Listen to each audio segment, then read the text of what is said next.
Hello guys, in this video I am going to show you how you can invite friends to the Chess Play and Learn application.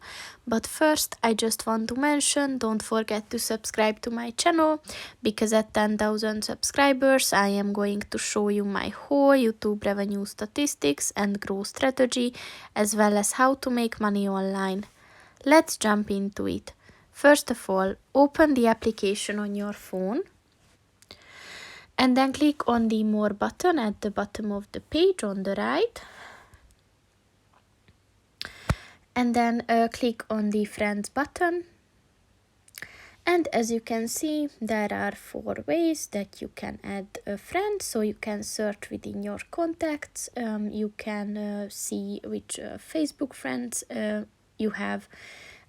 You can invite friends through email or mail.